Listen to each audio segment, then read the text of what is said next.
All right. Hello, everyone, and welcome to the Framework Podcast. My name is Tyler Burke, and this is David Waselkow. Hello, David Waselkow. Hello, sir. How are you this evening? I am always good every time you ask me, how the hell are you? I'm doing well, thank you. Yeah, Excellent. doing good. Excellent. All right. Well, tonight, we've had a number of conversations recently, and one that really stuck out that we thought we'd dive into tonight is the idea around a very unique environment that the many therapists create. I think you especially are very, very good at creating an environment that is quite unique, that is full of some dynamics that most people honestly are so desperate for. They're willing to pay for it, which is quite a different dynamic, quite a different scenario than a lot of times what we think of traditional therapy to be of tell me what's going on and how do you feel about that and shit. Right. But you really create and have the ability to create an environment that is quite appealing, that is very much full of obviously safety, trust, and some things that we're going to talk about tonight that, very interestingly enough, in our conversations about this, is an environment that I think is something that everyone can actually incorporate into the relationships with their partners and even other people. So I thought it'd be very fun to sort of go through some of those different dynamics and things that you do specifically that hopefully myself and others watching can hopefully live out and incorporate with our partners. Yeah, it's such a cool idea. I love this idea. Well, let's get it. Let's get after it. There's the first part about why this is so important is we want to encourage you to understand what we mean when we talk about a therapeutic relationship. What does that really mean, and what does that do for you in that context? And then to your point, can you take your experience in therapy, which is really supposed to be a model or a template for how relationship can function well in the wild?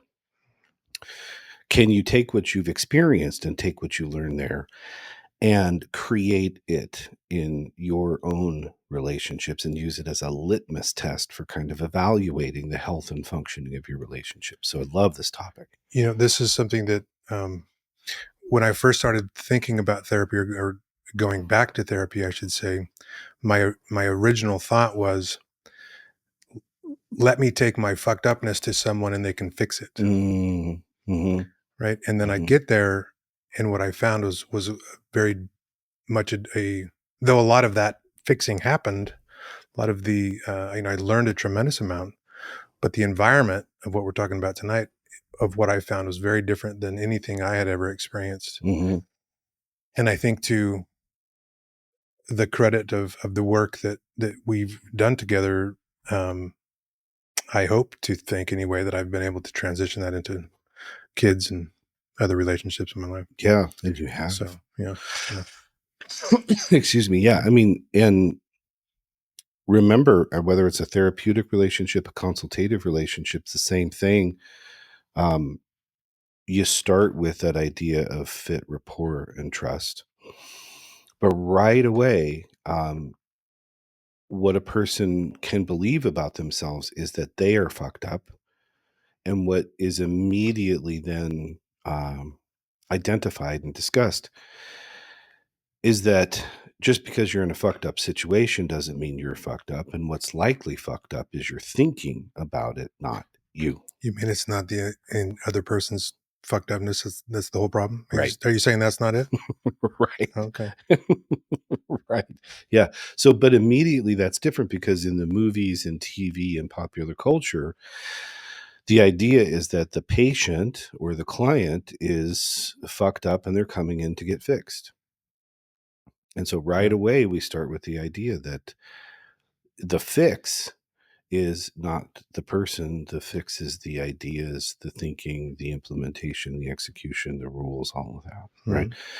Immediately, that makes things different from what so many people experience in therapy when therapy is done differently. When the patient or the client is seen as the problem instead of the patient or the client seen as in possession of problems. Hmm. All right. I like it. Okay, so first thing about creating that environment before we get to the principles that facilitate it is understanding that the single most highly correlated variable with sustainable and successful results in therapy has nothing to do with philosophy, with theoretical orientation, with intervention styles. Those things, they do matter. But the most important thing is fit, rapport, trust. Does the client think and or feel that their therapist, their consultant, whatever the configuration is a good fit for them? Matters more than anything else. So it's imperative to be honest about that right from the very beginning. And what happens within that honesty is that the client or the patient is immediately empowered as an expert who can make decisions about that very thing. So if it's me therapeutically, yes, I'm thinking about whether I'm a good fit for this person in terms of my areas of competence and expertise and how we're doing dialogue and all those different types of things. But the client is immediately empowered to make those decisions without threat of punishment or embarrassment.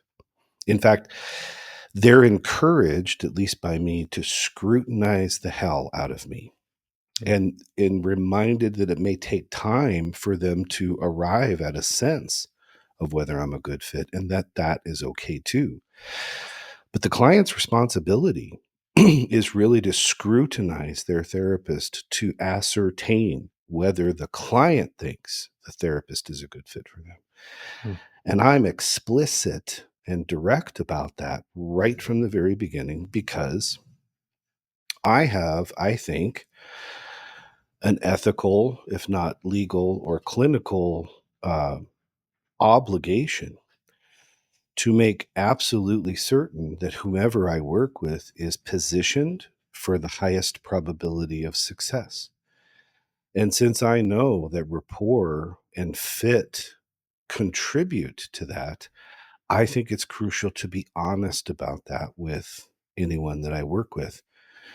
And so when that honesty and that empowerment occurs right from the very beginning, I would say the stage is set for the rest of the environmental conditions to kick in that then permit a really strong, healthy, functional, therapeutic relationship. But make no Hmm. mistake, therapy is a relationship between client and therapist. It's a different kind of relationship than other relationships, to be sure. But it is a relationship, and it is certainly not one sided. Hmm. Seems like it's a highly stereotypicalized Mm-hmm, mm-hmm. relationship that typically has so many. There's so many projected ideas about it, and I've been through various therapists and consultants over the years, and I'll tell you, I made zero progress with every single person that I had zero connection with, Mm-hmm, just mm-hmm. none. Yep. You kind of dread going. Then you start questioning the shit that they're telling you, like, oh, this the thing and the thing that you always do the thing, and there's just no respect, no, Mm, and it's just a total waste of time and money. yeah, it So is. I love it. And it just compounds the pain and the frustration, right? Because here you are doing all the things that you think you're supposed to do that are, you know, appropriate, even dare I say courageous, making yourself vulnerable, putting yourself out there. And then what happens? You get this typical archetypal shit and you Hmm. feel defeated and confused and even more reticent the next time to come in and try again. I actually felt like I wasn't able to get vulnerable Yeah, without the that relationship. right. Relationships everything. Yeah, Yeah, relationship is everything, and it yeah. it can be built and facilitated right from the very beginning. And I think that part of how that works is by having really the audacity to be honest. Because I will say to everyone, as a part of that statement that I just made, that I couldn't conceivably be a good fit for every single person that I meet. I know I'm not everyone's flavor of vodka, and I'm okay with that. I'm okay with that. Mhm. Now, some people are not okay with that in themselves. They want to be liked by everybody. They want to be maybe respected by everybody. They want everyone to listen to them. And it's understandable. It's fine. But my style is not going to work for every single person, even though it's my belief that the framework applied to their style does work for every other person. But if my delivery is not something that fits in that rapport piece with a person, then the most intelligent thing to do, the most kind and benevolent thing to do, the most respectful thing to do is to say thanks, but no thanks, and then move on to someone who is a better fit. Well, it's because it's about the relationship. Right. It's not about being right or having all the answers and just informing people of the right thing to do. Yep. So that makes perfect sense. Yeah. And I'll tell you, and hopefully you know this, it is somewhat unique and very much appreciated. Thank you. Just telling you. I really appreciate that. I sincerely, because that may be the greatest compliment I think a person could get. So truly it means a lot to me. And thank you very much for that. Yeah. So what do you got for us? Okay. So, you know, certainly part of environment is physical environment. We're not talking about creating a physical environment, but I think we need to acknowledge that the physical environment where therapy occurs is important. And it's important to recognize that most therapy occurs outside of that physical environment, meaning you learn about the stuff in therapy. You have the rapport, you have the fit, you're building the relationship. It's occurring in a physical environment that is conducive to that. But then you're applying everything you learn out there. That's where therapy really occurs. But I would be remiss to not acknowledge that the actual physical space in which the therapy occurs is something that any therapist worth their salt works really, really hard to create. And it's about, the size of the room. It's about things like proxemics, which means sort of like the physical distance between the therapist and the client. What kind of setting do you have for the client to sit in? And is that comfortable? Do you have things around them to help them feel comfortable? What is the decor like? What are the colors like? How does the room smell? What does the therapist look like in terms of their appearance and all those other types of things? So all those things are part of environment. Breath mints. That too. Um, I have a little thing of outstanding mints on my side table between the two chairs where clients can sit, and they have this extraordinary tropical smelling hand sanitizer that sprays on and isn't too sticky and Purelli. I was talking about your smells, not the clients. Well, okay.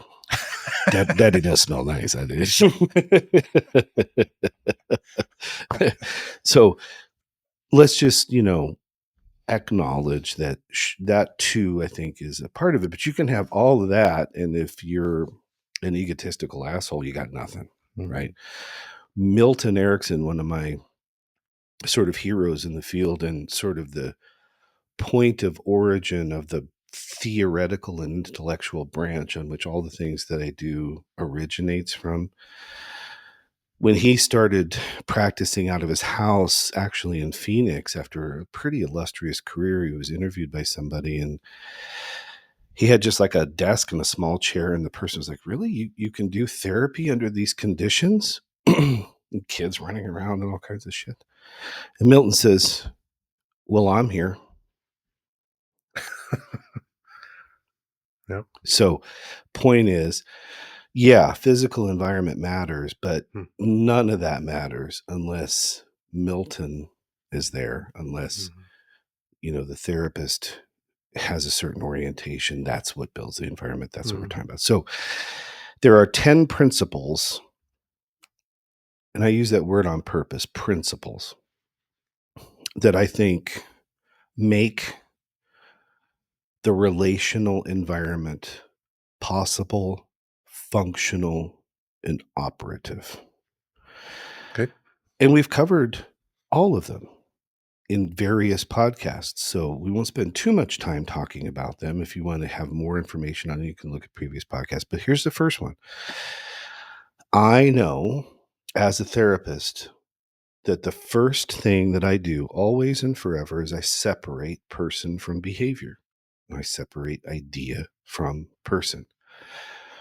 So, right back to the point that you made in the opening of this podcast, you said, if I go into therapy and I think I'm fucked up and I need to be fixed, immediately my principle kicks in and says, no, I get it.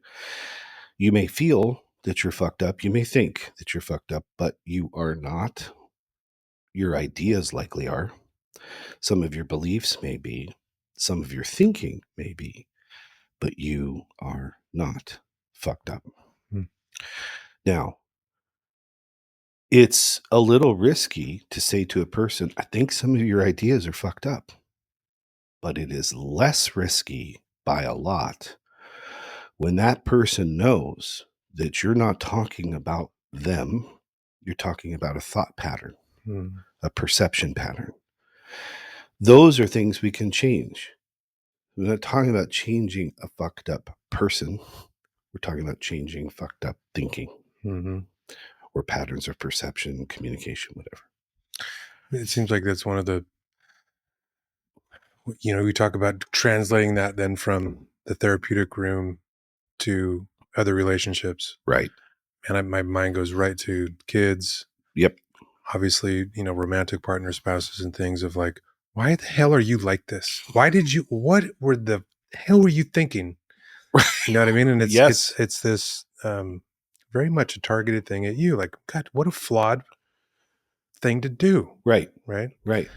Um, so, Right. With, a lot of unintended consequences, because there you're trying to teach, but you end up admonishing and judging. mhm, And that's not a good recipe for a healthy environment for a good therapeutic relationship or any other kind of relationship. mhm, So, to your point with the example of kids, I always use that example when I introduce this principle. And I say, this is what allows us to say to our kids, right now, I find your behavior totally unacceptable, but I accept you as a person. And the same thing is true whether it's a romantic partner, a family member, a friend, a colleague, whatever. We separate person from behavior so that we can focus on the behavior and not get caught up in accidentally indicting someone's personhood. mhm, So, where the therapeutic relationship is a model for other relationships, this is a great principle to adopt in your marriage, in your romantic relationship, in your relationship with your kids, relationship with colleagues, friends, whomever. Separate the person from the behavior. Principle number one. Okay, related to that, and all of these are related, think of this as a constellation of interconnected principles that reinforce one another. Have that picture in your mind, right? This is not a categorical list so much as it is a constellation of things with vectors, really, is a good way to visualize this for you visual folks out there. Principle number two, all behavior is goal directed. So we've already done a good job of separating person from behavior, looking at the behavior. Now, when we look at the behavior, instead of immediately judging that behavior, we're thinking, all right, if all behavior is goal directed, that means that everyone's trying to accomplish something with the behaviors that they select. And we need to remember communication is a form of behavior. mm, So, in other words, It's about understanding that there is a why. We got to find that why. Now, that why may not be particularly righteous. It may not be particularly rational. It may not be appropriate, but it's there. What? And it's assuming that we know it. And it seems like there's so much judgment happens initially before you even know what the hell the why is, Absolutely. right? Right. Well said. And I think that's one of the best things that happens in a therapeutic room Mm-hmm. is again bringing it back to the environment that's there, is someone just being in a non-confrontational way. Mm-hmm. Why would you do that? Right. Why would you say that? Why would you think that? Right. Right. Do you know the power that would be if we could just take a step back Right. and ask why before we jump down someone's throat? Absolutely. Good Lord. Yeah. And that question about the why, because of the rapport and the trust, means that the person who's being asked the question does not need to mount an affirmative defense for it. They need to search themselves to find it, because very often, although all behavior is goal directed, that doesn't necessarily mean a person has conscious awareness of that goal or of that why, Hmm. which is why I teach why what communication so much, right? So when we ask that question, if we're honoring the relationship and being honest, the recipient of that question may honestly respond by saying, I got no fucking idea. Now, that's a parent child relationship. The parent may deem that an excuse. Hmm. Or if it's a romantic relationship, the other partner may deem that as evasion or avoidance or what have you. But it may be, and often is, an honest response. But we don't stop there. If the honest response to the why question is, I don't know, that's accepted, because we're acknowledging that reality exists. There's a blind spot here. Hmm. So now we're going to take a minute and we're going to find the why, because it's there. Sometimes when we find it, we realize, okay, the why wasn't all that righteous. I was trying to score points. I was trying to throw shitballs. I was trying to be whatever. But it's there nonetheless. When we find it, when we acknowledge it, that explains the behavior we just observed. So if we're looking to do behavioral change or behavioral modification, we can't do that in the absence of a why. And we certainly can't do it by standing over here and saying, well, your behavior is unacceptable, period. It must change, because that's ignoring the idea that there's a why behind that behavior, that behavior was goal directed.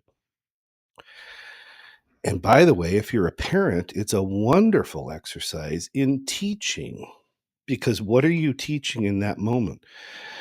You're teaching the kid self-awareness instead of teaching the kid they're bad. Hmm. Now, the kid may have done some bad things, and there may have been some unintended consequences of having done those bad things.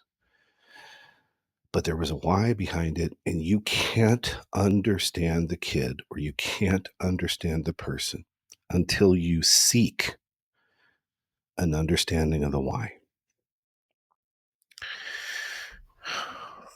Are you implying that understanding the behavior and the why is more important than anything else? Well, yeah, because behavior on its own is deceptive, right? Behavior is like a buoy that floats on top of the water. We can see it, we can observe it. But tethered to that buoy beneath the surface of the water is an anchor that we cannot see. That anchor is our why. And that why is the thing that drives behavior. Okay, I'm right now borrowing from a philosophical tradition that comes out of something called relationship awareness theory, and in particular, an instrument called the SDI, the Strength Deployment Inventory. So I want to give credit where credit's due for this buoy anchor concept. Mhm. What I'm doing differently with that is that in that model, the anchor there is something called our motivational value system, which is essentially our personality. Okay. It's a constellation of strengths. Mm. I'm simplifying and sort of reducing that to its essential properties without being overly reductionistic and calling that our why. Okay. So if the only thing that you do is observe behavior, you're likely to be deceived or to come to erroneous hypotheses or conclusions about what that is. You got to seek the motivation that's underneath, that's driving it. And what I'm arguing and presenting here is the motivation that drives that behavior. And the way to understand what you're observing is to seek out the why. Mm. It seems like the more I learn about myself, the more I realize how biased I am Mm, and how much of like the concept of just straight up like confirmation bias right. I'm just full of. Right. I just have assumptions about why the person I make the assumptions of the whys, Yeah. and I just look for like, oh, I knew that. I knew that shit, you Yeah. know? I do. And if, and again, it seems to keep coming back to just shut up, take a step back, listen, Hmm. and you may be very surprised in what you get. Absolutely. And, you're not alone in that. And I can even tell you in earlier clinical experiences, when I was searching for the why instead of listening for the why, Mm. I could be seduced by that same thought trap. And then what happens? I'm actually judging the person, which is completely inappropriate. They can get that at home. Huh? They can get that at home. Yeah, right. Yeah, for free, right? So, it's one of those things that you learn as a clinical professional over time, but it would be good for you to know it right from the very beginning. If you can't figure out what's going on, your client, your patient, eventually they will tell you. The question is, can you hear it? Mm. Can you really hear it? Are you listening for it? Because if you've already made conclusions about what you think their why might be, you're unavailable to hear what's being presented to you. So, how this applies in life is the same way to your point. If you're making attributions or assumptions about what you're certain your wife's or husband's why is, and that's based upon the view of partner that you've acquired because you've gotten hurt or you've been in conflict or whatever, you've already come to a preliminary conclusion that is both negative and false, and you're operating from that as if it's true. Mhm. So then your search for the why automatically mounts a defense from partner where they're looking to negate that, and we're stuck. Is it? It seems like, and tell me if this makes sense at all, where that could even be done as like a defense mechanism. Like, oh, I've been Absolutely. down this road before, so you're just kind of looking for it. Like, oh, Yep. nah, not doing that. Right? 1,000%. Yeah. Yep. In And other words, I'm smart enough based upon my yeah, experiences to already know what your why is. yeah, And I'm going to tell you, I'm not okay with that. and we even call it a boundary Yeah, we do. or We, something, we, right? This I'm self aware and I have proper boundaries, and I'm it's yeah. self protection or something, right? Yeah. And you know what that is? That's dressing up aggression as mental health. Hmm. It's putting a costume on something righteous and weaponizing it and turning it into something harmful. Hmm. That's what that is. Well, okay. I don't do that. Neither have I ever. I've never done No, no. that. And now may be a good time to say this. I've said this before. I'll say it again. Please do not think that because I do this professionally or clinically, that I do it well all the time personally, because I do not. What I'm talking about now is not easy to do. It is simple to communicate because I've been thinking through it and working on it for over 3 decades. Okay. So I can deliver, I think, I hope, an elegant and parsimonious system, the framework, right? But when it comes to application and execution, this is hard to do, which is why I've always been befuddled as to why this is referred to, like in business, as the soft skills. Mm. I think this should be called the hard skills Mhm. because this is fucking hard to do. And I fail all the time in applying this. And I have been doing this for 30 plus years. Now, here's where, and I'm not polishing a turd, but here's where this is actually positive and useful. When I make mistakes, which happens with alarming frequency, I can know instantaneously where I went wrong. Mm. I can self evaluate, I can reconsider these principles, and I know instantaneously the error that I made. So then I can own that. I can think about that. I can make a correction pretty quickly, pretty efficiently, and not accidentally replicate or repeat the same mistake over and over and over and make it worse and worse and worse. Mm. Right.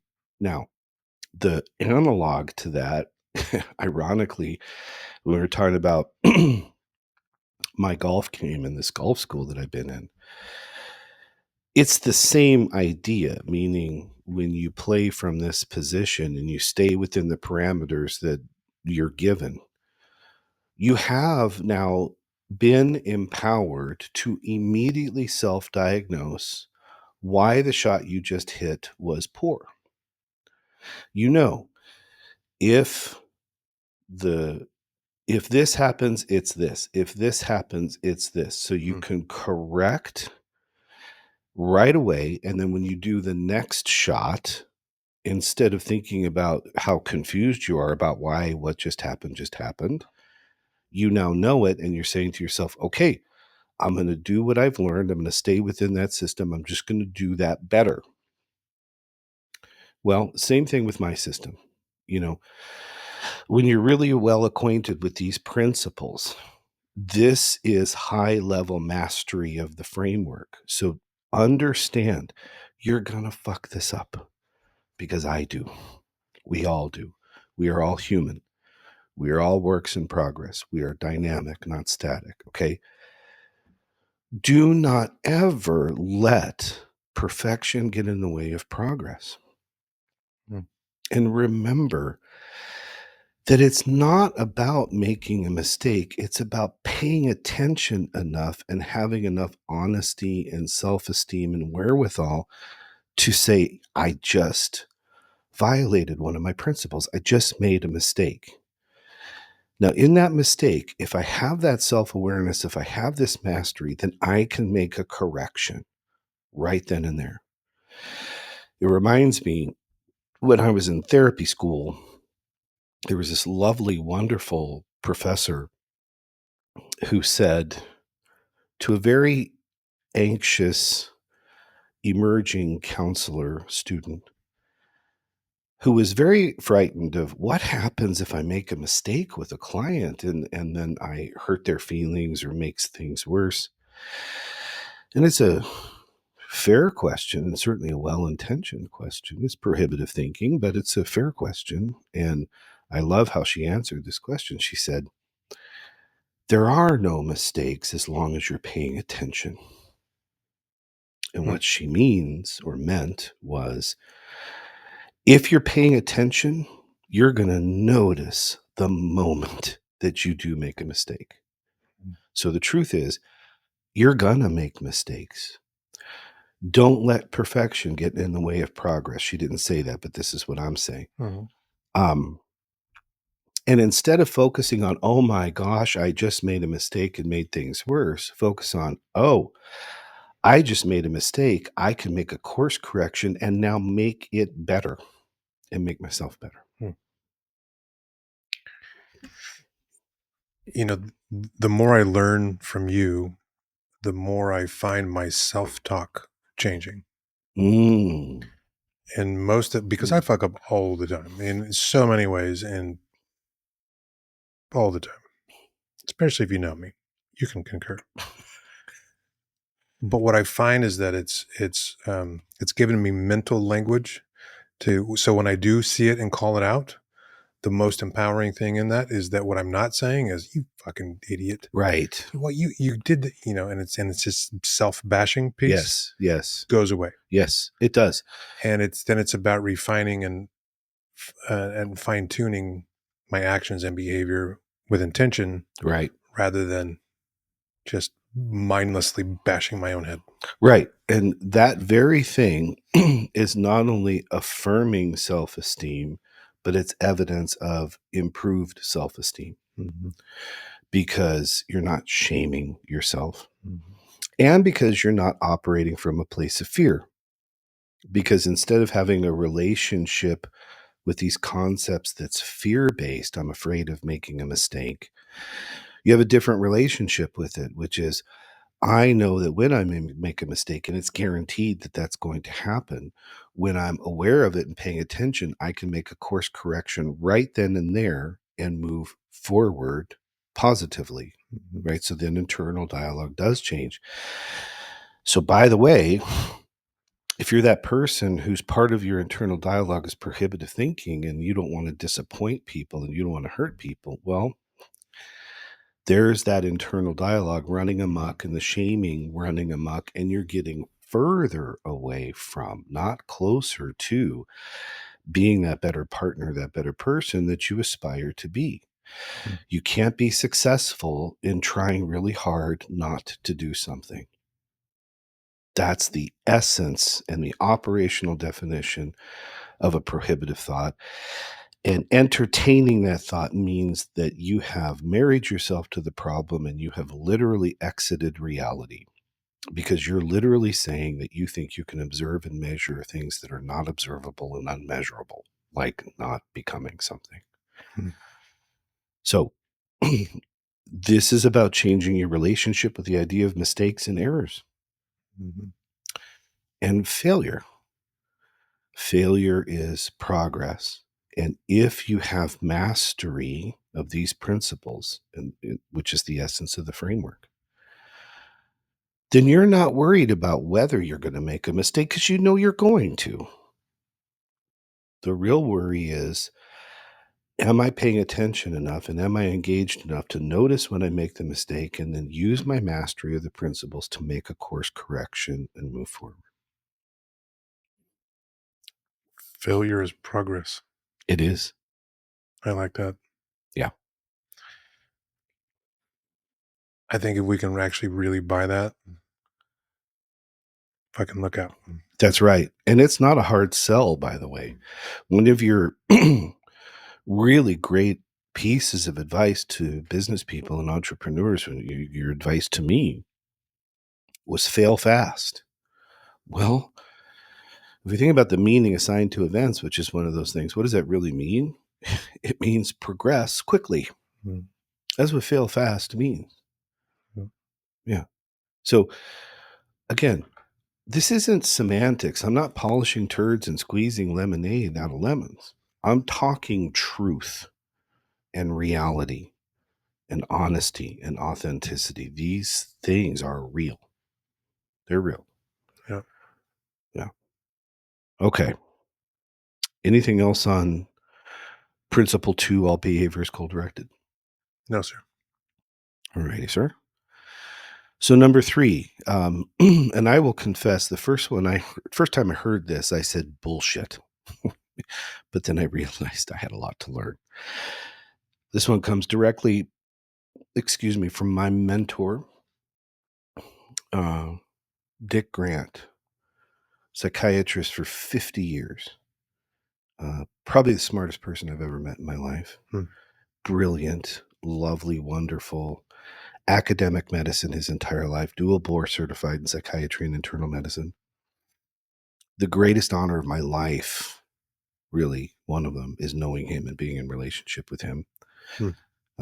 He said, all people are doing the best they can at all times at their current level of understanding. And I'll never forget, we were in a Panera because he and I met every week, once a week, either for dinner or for lunch when we lived in the same place. And then we met every week on Sundays or Saturdays virtually for 12 years. Hmm. We had our own kind of like dork book club. You know, we were both academics and a little dorky. And so we liked to read books. But so what we would do is we would talk about politics, culture, sports, what's going on in our lives and with our families. Sometimes we would staff cases.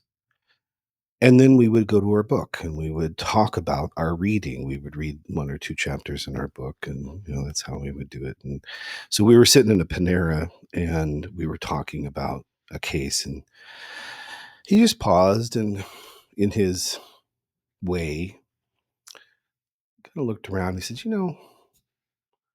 this is something my mentor, who was George Saslow, who taught him. All people are doing the best they can at all times at their current level of understanding. So now, imagine how. It's pretty positive, by the way. Right. And it sounds suspiciously too positive, doesn't it? Because at least my knee-jerk Mhm. reaction was to say, no, they're not. Except for the dicks out there. I mean, there's some just jerks out there. Right. Right. There are. Like George Costanza, the jerk store called and they're running out of. I never miss an opportunity for a Seinfeld reference. You're good By at the it. way. Thank you.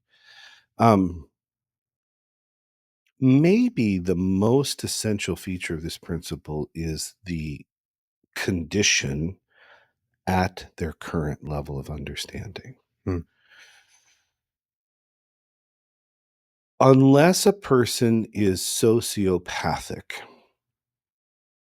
and maybe not all the time, even for the sociopath, everyone truly is doing the best they can at all times at their current level of understanding. Now, that does not mean that people are static and have reached the capacity of what their best is. What it means is that they're dynamic, and in the evolutionary incremental process of change over time, there is maybe reason that they can do better. But at their current level of understanding, people are doing the best they can at all times. So think about how that truism, that principle, facilitates a therapeutic relationship and or a non-therapeutic relationship.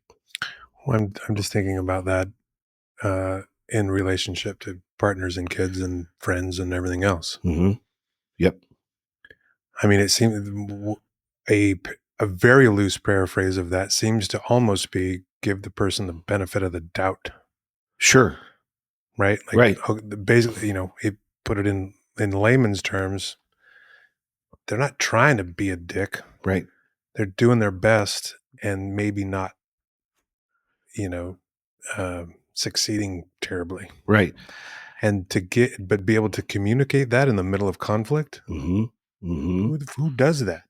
That's why people have to pay you to come sit in a room to get that back. That's right. Because you don't get that in most relationships. In fact, you get the opposite in most Yeah. relationships, right? So think about, what you just said there.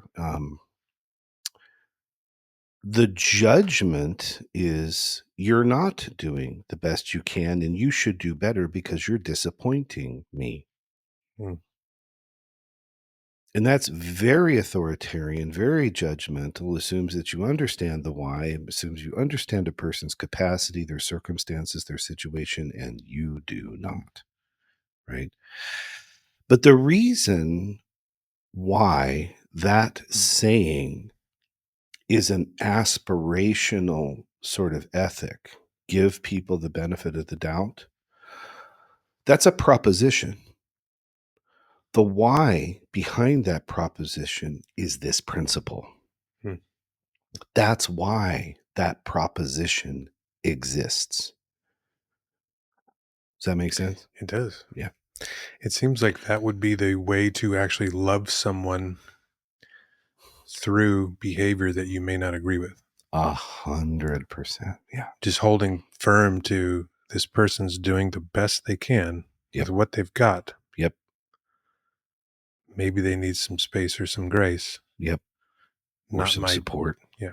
not my judgment. Yeah. Yeah.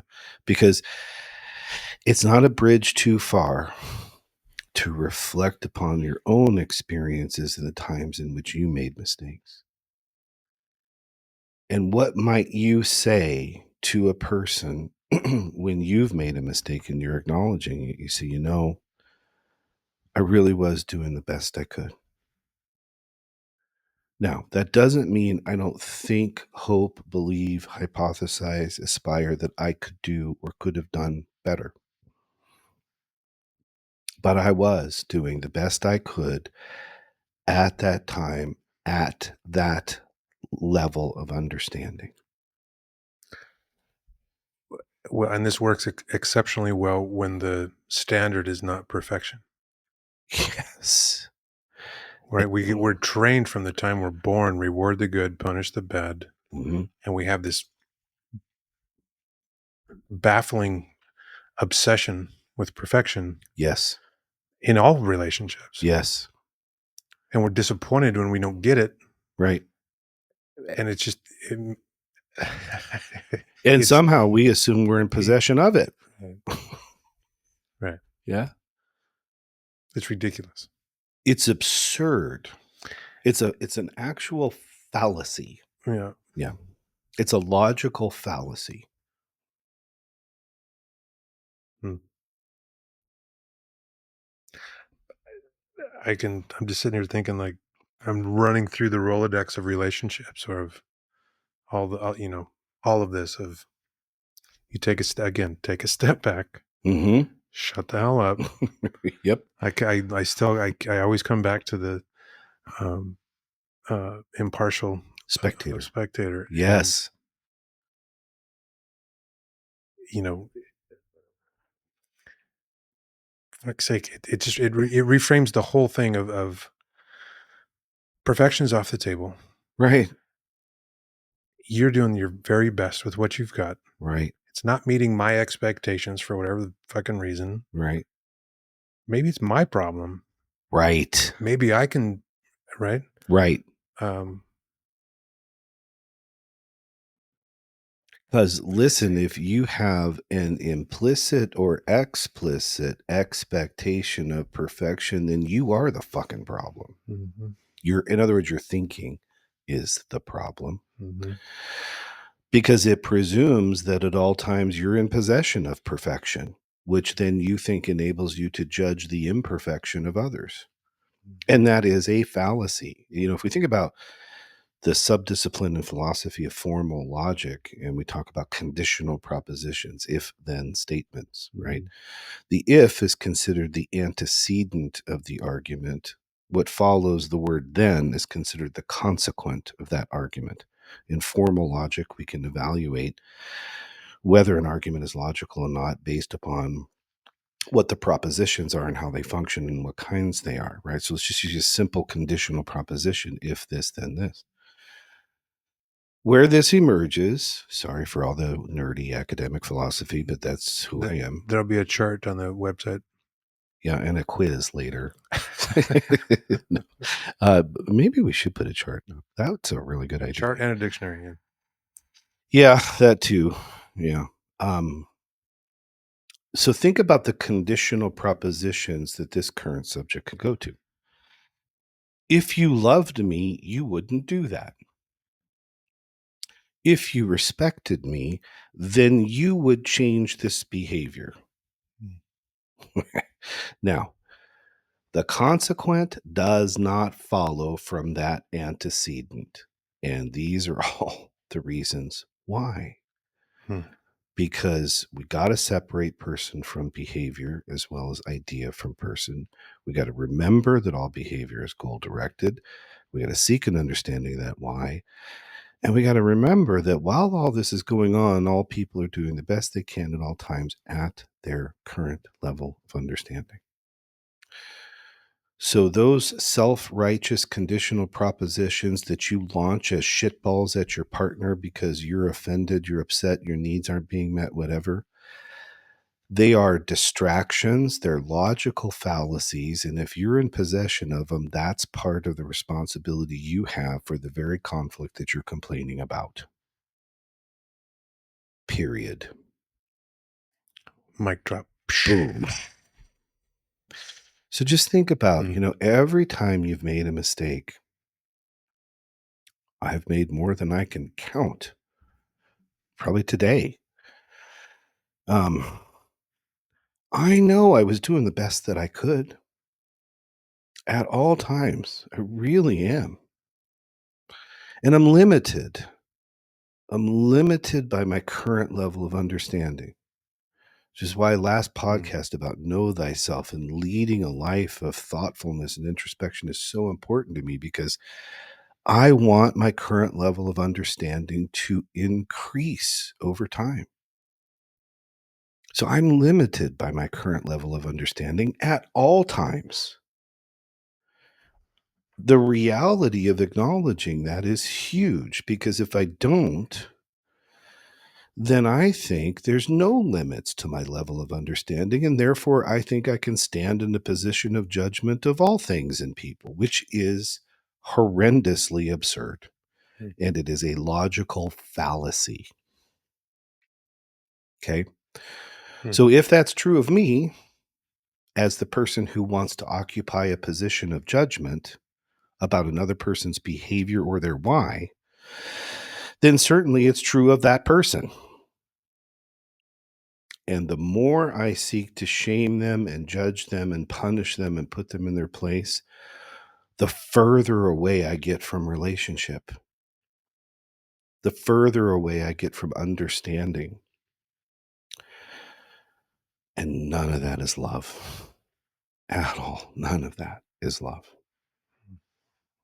So if the secondary conditional proposition is, I love you, but dot, dot, dot, well, an extension of the same phenomenon, Hmm. right? So that's principle number 3. Go ahead. I'm just again and I know it's already been said, but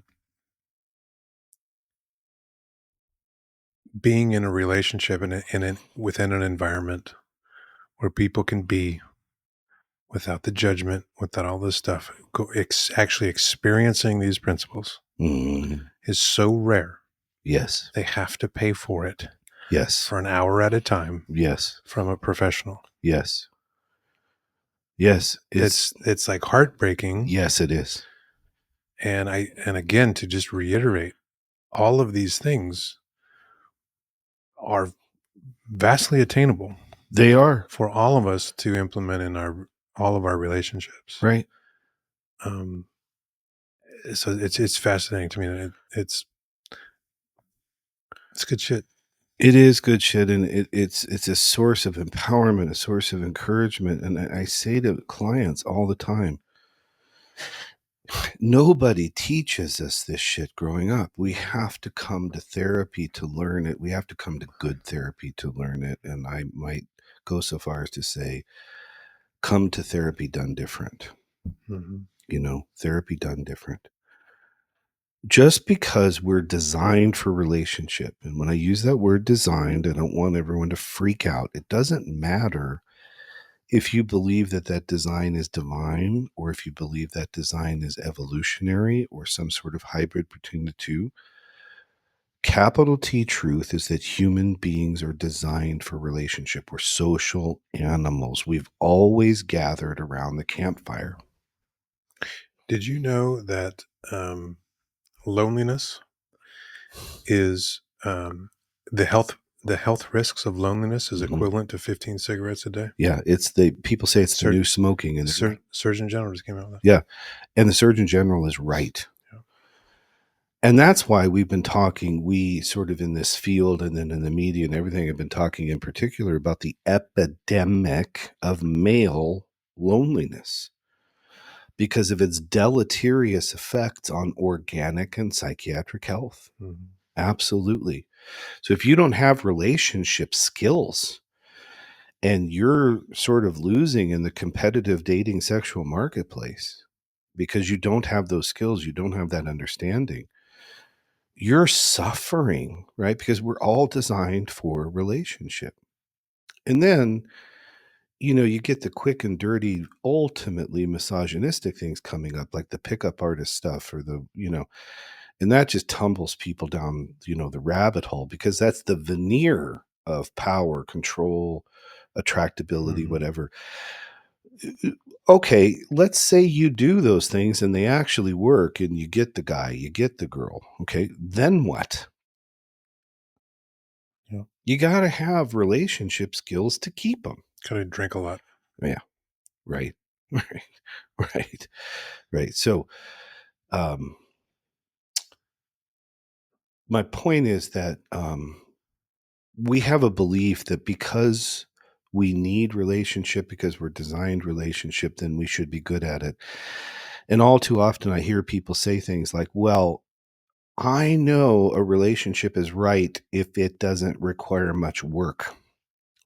And if a relationship requires too much work, well, that's a bad relationship for you. And to that, that is a steaming pile of horse shit, right? Every relationship is work. It is real work and it is hard work. It's heavy lifting. It is not for the faint of heart. Hmm. But that doesn't mean it's impossible, and that doesn't mean doesn't have extraordinary value, right? So if you want to enjoy all of the benefits that come from a healthy, functional, adaptive, positive, therapeutic relationship. And then from that, as the template, apply what you've learned and use these principles in the framework for your other relationships. You're going to work. Make no mistake about it. And if you have a belief that you shouldn't have to, you don't deserve to be in a relationship anyway. You won't be able to be in one, at least not one that is likely to be sustainable, healthy, functional, adaptive, and gratifying. Where do you think that comes from? Like that seems like some pretty entitled Karen bullshit. It is entitlement on both sides of the gender Do you know spectrum. what the root of that thinking is? I really Fe- don't. Feeling like not having to work for like that. Have they never had a relationship? Are they still wanting something else? I don't know. It's because it's a great question because it's a departure from everything we understand, let's say, in the United States about the American work ethic. Mhm. I mean, a person will say, you shouldn't have to work that hard to be in a relationship, but then they'll turn around and say, you got to work hard in order to be successful in your career or in school Yeah. or whatever, right? There's no other place where people say, if it's too much work, don't bother, except relationships. And I have no idea where that comes from. That's an interesting research question. And maybe there's literature on that. I really don't know. But I can certainly speak to the deleterious and absurd effects that adherence to that belief creates. Could it be ego? Like if you actually understood me, you wouldn't have to work at it. Oh, yeah, yeah, yeah, yeah. And I don't ego, know. if you actually understood these things, you'd be a better partner for me. Yeah. Yeah. Hmm. And I got to say, I think I have capacity, potential, and there's evidence to suggest I'm a pretty decent relational partner. And I make mistakes all the time, all the time. I have to work, labor to be the best relational partner I can be, and I fall short of that frequently, but I also don't let perfection get in the way of progress. And I always say, like any other endeavor, if you think that you know everything that you need to know and there's nothing more to be learned, then that's the moment you better stop doing what the hell you're doing. Mhm. That's just as true in relationships as it is in your profession. Mhm. There's a lot of people who are in professions and they think they can't learn anything more. They consider themselves experts, and they do have expertise, to be sure. But if you think that that expertise is finite, you're fucked, because you're deceiving yourself, if not delusional, thinking that you can't learn more, you can't get better, that your current level of understanding can't improve. And in fact, I submit that the most successful people in any endeavor are the ones that realize they can always get better. Mhm. And that truth, that reality is not a source of shame. It's not self deprecation. It's honesty. Yeah. And when you own that, you're not letting your ego get in the way, right? Yeah. And paradoxically, maybe, or ironically, maybe, that's making you an even better leader, because now the troops see that you're real, that you're authentic, and they're going to rally behind that shit because it's rare. Mm. It's very rare. Well, it it's at least has the opportunity to be authentic. Mm-hmm. Mm-hmm. The moment you think you are the top, Mm-hmm. it's impossible to be authentically real because you're clearly bullshit. Yes. Yes. Yeah. Yes. Well said. Okay. Number 4. I always say number or principle. Where you are is not who you are. Mm. Last podcast, we were in the middle of a discussion about what happens when a person feels stuck. And that led to one example where I was talking about how I see that phenomenon of stuckness very often occurring in divorced males. And then there were a couple of people who shit themselves saying that this is horribly one sided. Well, it's not horribly one sided. It's just one side of a multifaceted thing that happened in a 20-second clip over a 3-hour podcast. But I Mhm. digress. Okay. Mhm. Mhm. Um, where you are is not who you are. So our circumstances can make us think or feel that those circumstances are representative of our identity, who we are. So, for example, if you're going through a divorce, you may say, I feel like a loser. Or if you're delayed in your academic progression in college and you didn't fit that 4-year model and you're on year 5.5 and you think you're a big loser because it's taking you longer than your peers and everybody else is getting jobs and starting careers or maybe starting families and you feel behind. Where you are is not who you are. You can't allow your current circumstances to lead you to believe that that's representative of your total identity. So when a person comes in and says, I feel broken, I say, okay, it's okay to feel that way, right? Let's talk about what's broken and why you're feeling broken. Maybe the marriage is feeling broken. Maybe the family system is fractured and broken. Maybe you've been estranged or alienated from your children or from your family members or whatever it is, right? Um, because you're in those circumstances, that is not a representation of who you are. Where you are is not who you are. Mm. Again,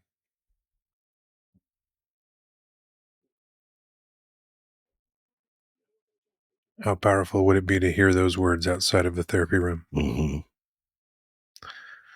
And again, I keep trying to take the opportunity where every one of us has the opportunity to be this person to ourselves and to someone else. Yes.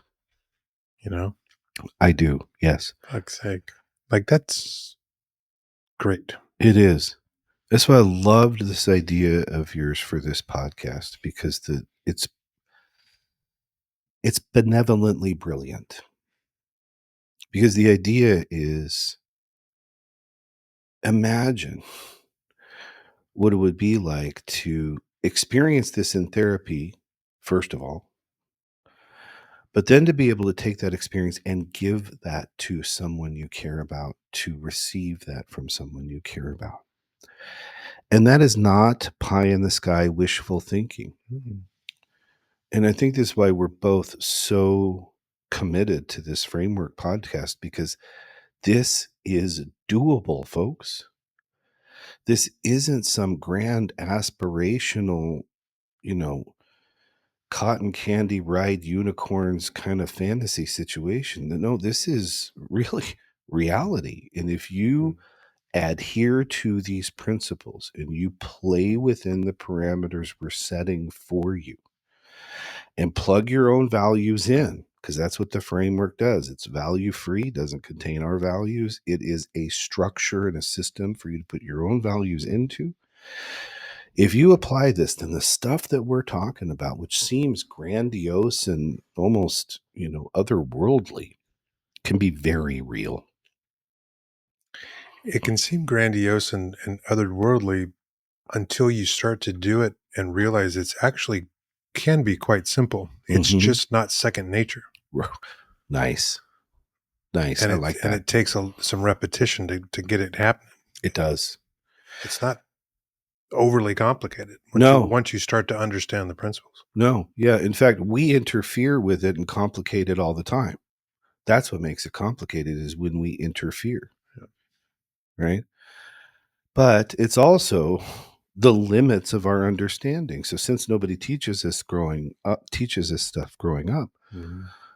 all the stuff we have acquired about what we think we're supposed to do or how it's supposed to work very often gets in the way of and interferes with this. So once you learn this, you kind of don't have any excuses anymore. It's now about being disciplined. It's now about being focused and committed to adherence to that system. You got to trust it. But if your trust starts to waver, or you start to tinker with it, or you think maybe you know better than this, then you're interfering with it and it's likely to get messed up. So don't interfere. Hmm. Trust it. Trust it. Trust it. Okay. Number 5. Feelings are not facts. Feelings are actually a result of thinking. Now, you might think that this one could interfere with the therapeutic relationship, because it seems almost like there's this idea or threat that feelings are being discounted or minimized or negated, right?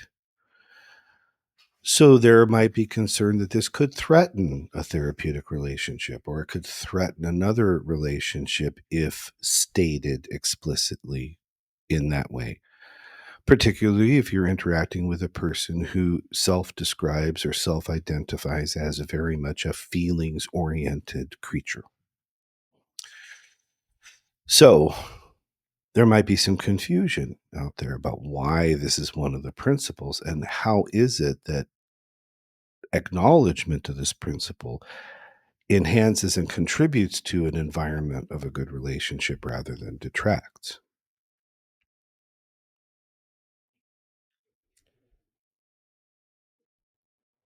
Tell me if I'm wrong in this thinking line of thinking with what you're saying.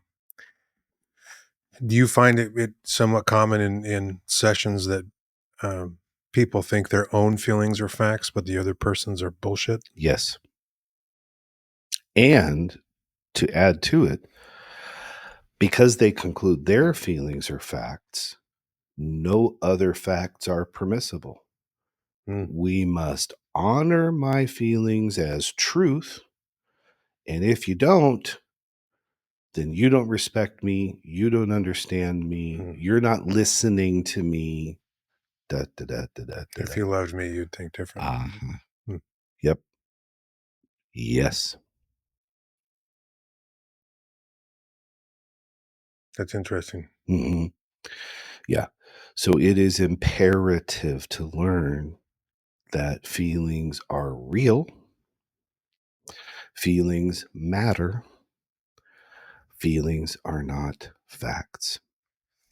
You know that it's not a meme, but it's like just the idea of like, that you're sitting in church or something, and the preacher's saying something, and you're elbowing the person next to you, like, you better listen to this, or whatever that the dynamic is. Yeah. It seems like when we find ourselves in that scenario, we've got to look inside first, and that's the last place you want to, because you think you're fucking right. Right. Right. Because you feel that way. But the more I'm starting to learn and understand it, it seems like if you have to start in yourself, Yes. and to be shocked in the shit you find, and likely how it's probably not as much of the other people as you think, and that can be a hard pill to swallow. Mm-hmm. But it's actually quite liberating, Yes. because you can actually do something about yourself. That's the Can't point. do a fucking thing about somebody else. Thank you. All right, you're welcome. That is absolutely the point. It's Yeah. why I say self-awareness is crucial to relationship awareness. Mhm. You can't be relationally aware without really good self-awareness, Mhm. which is the subject of the last podcast, right? Um, yeah.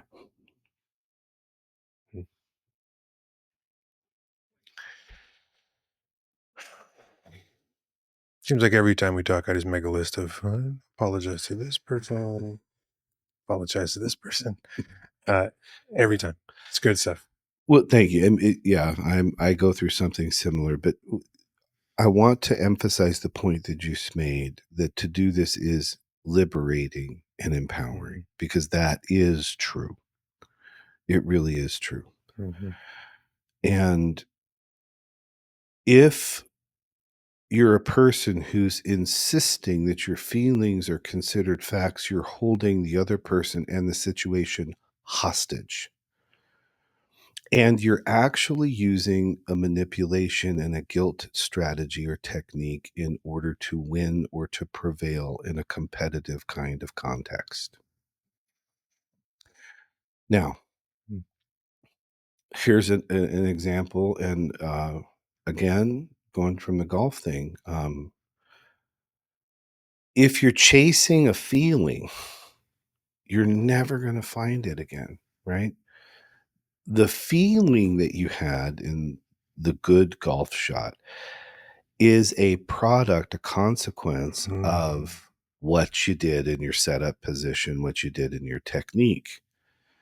So don't focus on the feeling and chase the feeling. Instead, focus on the source of that feeling, which was the proper execution of your technique and fundamentals.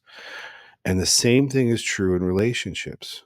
All right. We're chasing these feelings, or we're talking about feelings as if they're facts, but we're departing from the actual source of that. And the source of that is how you think and what you believe, because how you think and what you believe is what prompts the behavior, the communication, all that, which in turn then affects how we feel.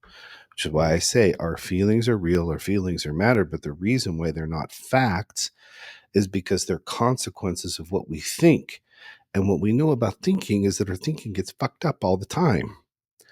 It gets seduced and distracted by mythology, by stereotype, all of those types of things, meaning we assign to events, whatever.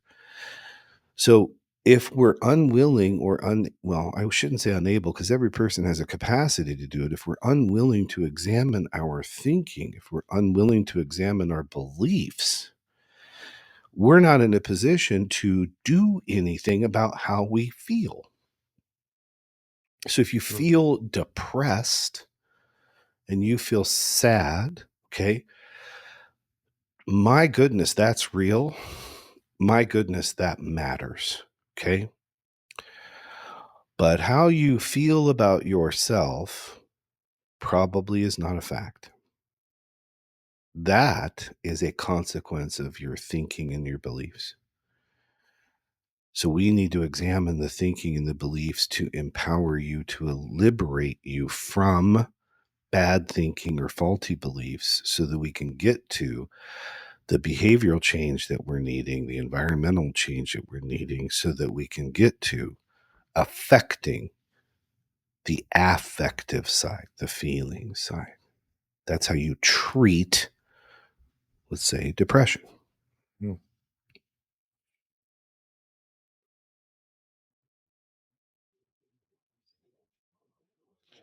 I thought you just told him to calm down, chill out, get over it. Get over it. Yeah. What's the big deal? Yeah. Yeah, that's a good one. Yeah, that's a good one. All right. Uh, Number 6 is just the principle of prohibitive and affirmative thinking. And we've talked about that on many podcasts. We won't belabor the point, but the reason why it's here is because it's something that I'm doing and aware of all the time. I'm listening for prohibitive thinking and I'm wanting to catch it as frequently as I can find it. Not because I'm looking to shame anyone, not because I'm looking to judge anyone, not because of any of that. It's because I know that where prohibitive thinking is taking place, bad rules follow. So I teach that we celebrate every time we find a prohibitive thought because it then contains the opportunity to get reps at and to practice acknowledging why that prohibitive thought is there and then being intentional about moving it to the affirmative side. And there's plenty of podcasts on that and articles on that from on my website. Absolutely. And I think as we continue to talk about moving these concepts from the therapy room into the other environments, Yeah, one of the things I've really found, and again, I've mentioned this before, of just having the language of a lot of the concepts that we're talking about, as yeah, it makes it very easy to communicate. yeah, And when you start to recognize prohibitive thinking, either in yourself or someone else, and you have a conversation using that term, yes, it's a really good tool to explore and try to get to the why yes, in a non-confrontational way. right, Um, because now we're talking about concepts and theories and things that has nothing to do with the person. And it's exactly. very, very I have found that very, very empowering Yeah, and a good tool. yeah, that is really, really well said.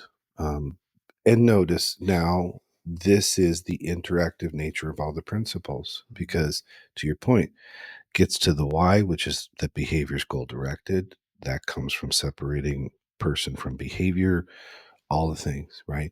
And language. I want to emphasize that too. I talk all the time with my clients that if you're going to be guilty of anything, be guilty of annoying the shit out of your partner by using so much therapeutic language. Mhm. Because when that language is shared in common and people understand the terminology, the threat is taken away. We're not in a risky situation where now we need to mount a defense or anything like that. Our brains, quite literally, the prefrontal cortex can redirect from the conflict pattern that we may be in, shift focus, and then start thinking Mhm. and start examining. And yes, now we can talk about these things, and that illuminates the path to the why. Mhm. Absolutely. Absolutely. Yeah. Okay. Anything you wanted to add to that one? No, I was just thinking, sort of of times that I've actually done that probably too much, Mm. and have been met with not too much, but often. And it's like, okay, Mister Therapist, all right, Mister there philosopher, it's good, you and your therapy shit or whatever, which is good, because it takes accusations um, it takes so much of the possible negativity out of it, because now we're negotiating concepts. Mm-hmm. And it's this other thing. Yep. It's not two people. Right. And anyway, so I've already said it, and it's I'm just saying it's good shit. Yeah, it is. We're not talking about the people. We're talking about the idea. And honestly, it's a place for humor, because it's like, Mhm. it happens a lot of times. I'll be listening to a client, and then they'll say one, and then they catch it right away. And they say, I know, prohibitive thinking. Mm-hmm. Ah, right. And then we have a good laugh about it. Oh. And then we say, all right, yeah, good job. You caught it. And that's what I was talking about earlier Oh. with regard to mistakes. Your mastery of the framework, I mean, instantaneously, the moment they hear themselves talking out loud, they're like, oh, okay, yep, prohibitive thinking. Okay, now I can correct. Mm-hmm. Right. And yes, far less threatening, because we're talking about an idea, not a person, which is where we started. Separate person from behavior, separate idea from person. Bingo. Yep. Yeah. Okay. Number 7, we did a full podcast on this, but it's one of the principles that is present that creates the kind of environmental conditions for relationship that we're discussing. And that is, I choose to function as the impartial spectator. And I think that everything that we've said up to this point just illuminates further that concept of impartial spectator that we've already discussed, right? Because if we're focusing on ideas, not the person, if we're focusing on behavior, not person, if we're focusing on understanding the why, we're looking for prohibitive thinking, all that. Mm-hmm. That stuff is made possible, is operational, because you're occupying a position, you're playing from a position. If I'm impartial, I'm not judging, I'm not coming to preliminary conclusions, I'm not doing any of it. And if I'm a spectator, I'm taking my time. Mm-hmm. We as human beings, given our brains, our use of schema and all of that, we come to quick and dirty conclusions. And then often, if there is logic, or where there is logic, it's done because we then try to assemble a rationale to justify that quick and dirty conclusion we came to. There's a couple of wonderful authors, Mercier and Sperber, who wrote a book called The Enigma of Reason, and that's where this is coming from, that it is appropriate to think of ourselves as human beings as rational creatures. But it's a deception to think that that rationality has linearity to it that then produces a conclusion. What Mercier and Sperber argue in part in that wonderful book, Enigma of Reason, is that we actually come to quick and dirty conclusions, really fast conclusions. And then we kind of reverse engineer, we work backwards to try and assemble a logic to then rationally explain or defend that position. If you're the impartial spectator, you're not doing the quick and dirty conclusions, because to be a spectator is to take your time and to observe the behavior, and then take your time to inquire about the why and all the other things that we've been talking about. One of the things that you can learn from a therapist, or if you're becoming one, or you are one, is how valuable the concept of wait time is. WAIT time. Wait time. Here's an example. Let's say that you're working with someone therapeutically or consultatively, and they're having an emotionally intense moment, a period of great distress. Letting them sit in that quietly and not interfering by handing a tissue or filling the void with some sort of space, and just being silent and quiet and letting that happen for 30 seconds, 60 seconds, 120 seconds. Folks, that's not easy. But oh my, is it powerful. Because if you wait and you give essentially permission for that suffering person to take the time to be in that situation that they're in, and you don't interfere with a bunch of what you think is going to be helpful horseshit, more usually tumbles out. But if you intervene, if you intercede, because somehow you're uncomfortable with a tearful or emotionally expressive person or client, you may interfere and prevent the rest of that stuff from tumbling out. So the impartial spectator allows you to play from a position where you're not anxious to fill the void of silence. And you're actually giving a soft place to land for that person, because what do you want or need from them most anyway? Them to be expressive of the full story, so why cut it off? There's great power in waiting. Don't rush it. Don't impose anything upon it or interfere. As the impartial spectator, you can be slightly detached, but detached doesn't mean disengaged. Mm.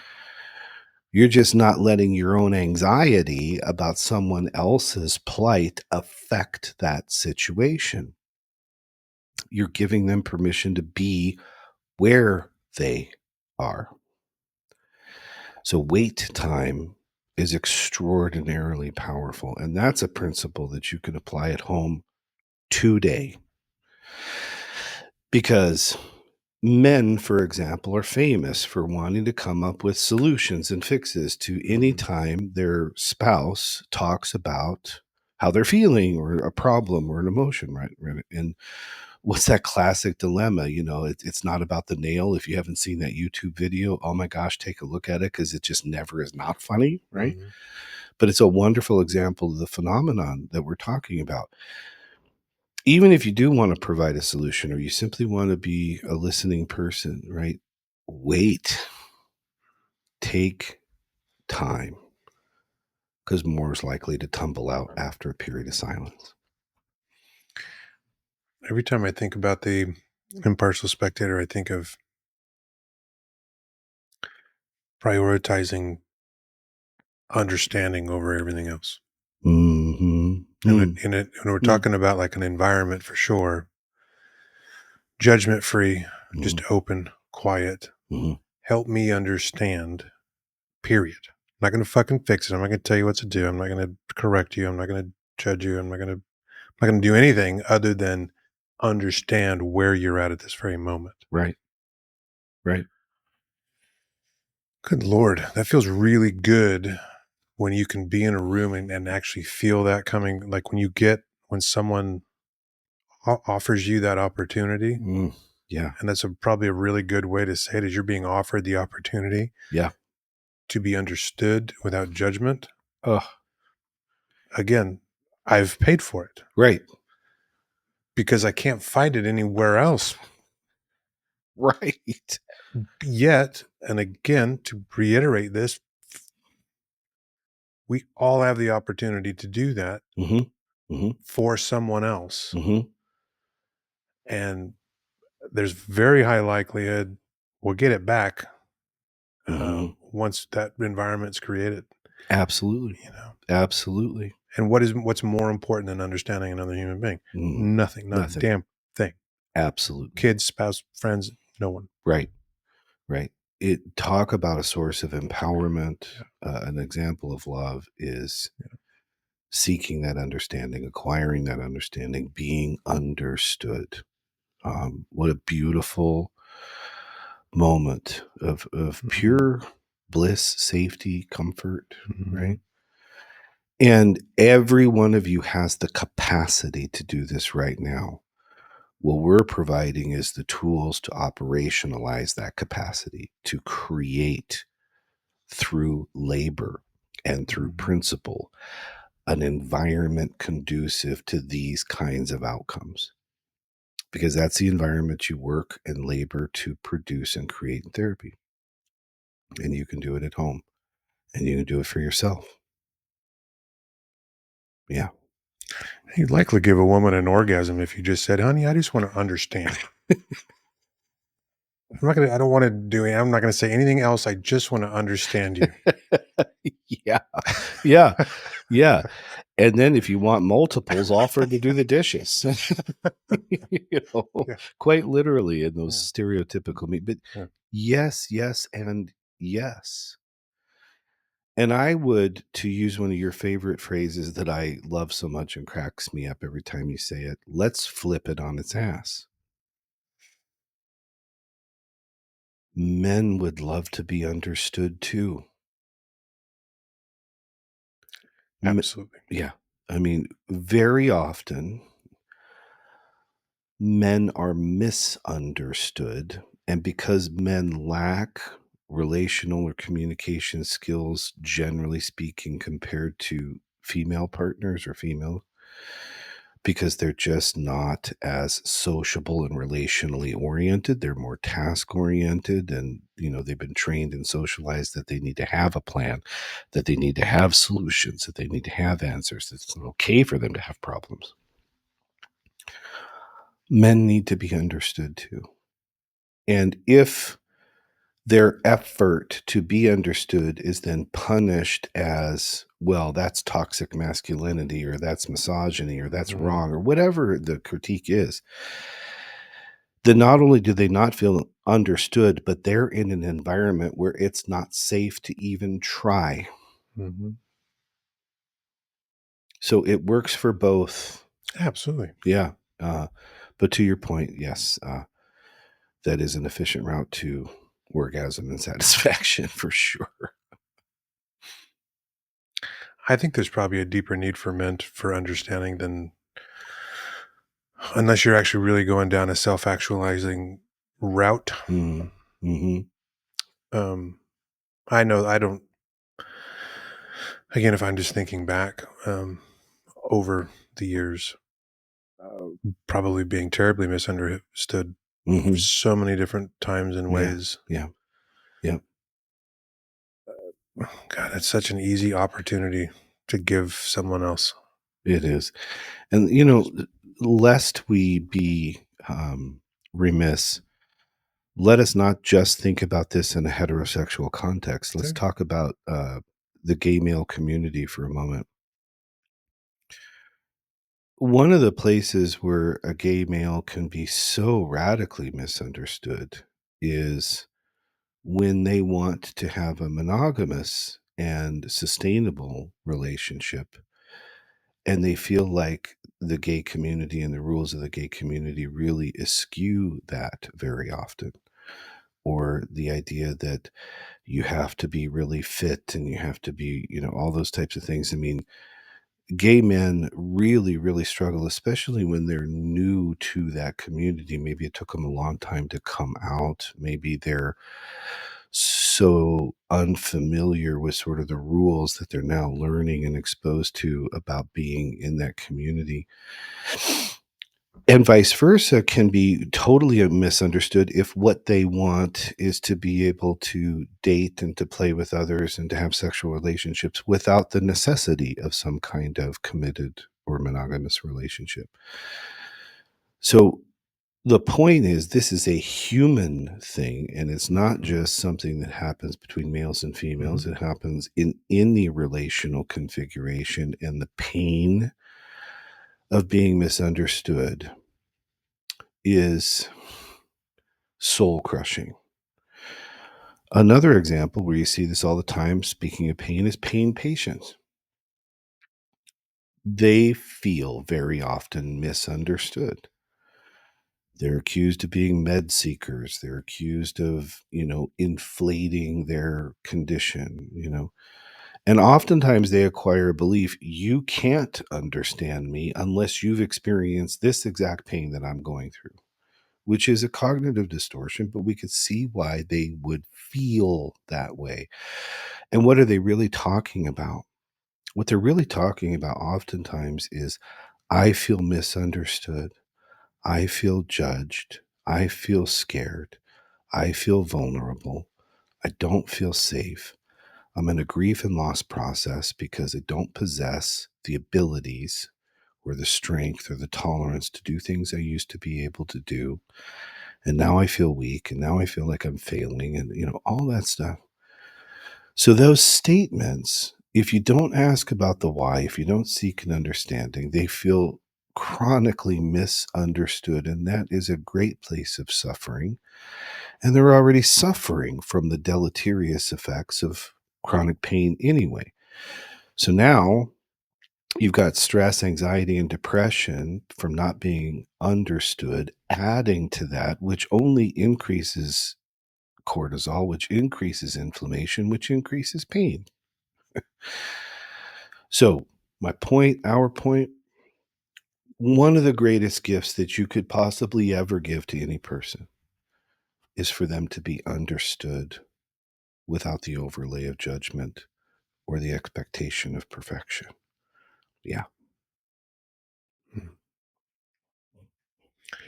And I think that really applies to parenting without a whole bunch. Mm, And I think sometimes, can I say woke bullshit on here without being pissing people off? mm, mm, We'll find out. I think it gets taken to an extreme. mm, A lot of um, stuff, parenting techniques and things where it's so, just, you gotta, you know what I'm talking about. This does the thing. Does mm, this make you understand what I'm talking mm, mm. I think so. about? Like no standards, consequence-free environment, Thank all you. that kind of stuff. Yeah. Yeah. Yeah. Just let them do whatever. And, all that. Yeah. Yeah. But again, because again, I actually think that the entire purpose of parenting is to help a child learn how to think. Yes.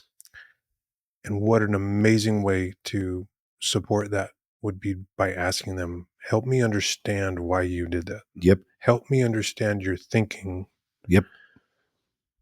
through this Yep. before we get into rewarding the good, punishing the bad, and going down all kinds of things. Agreed. You know, Yes, I do. fuck's sake. Yeah. I And wish I would have known that 20 years ago. Sorry, kids. me too. Me too. And maybe more to the point, I wish I would have practiced that more consistently than I did. Yeah. One of my biggest errors, right? Frequently. But yes, the point is teaching kids how to think rather than what to think Mm-hmm. is what we're talking about. And that's the be understood and seeking an understanding part. Mm-hmm. Perhaps the most loving act that one human can um, convey or provide to another. Uh, Rage can often come from the intensity of how it feels to be in a protracted place of being chronically misunderstood. When you think about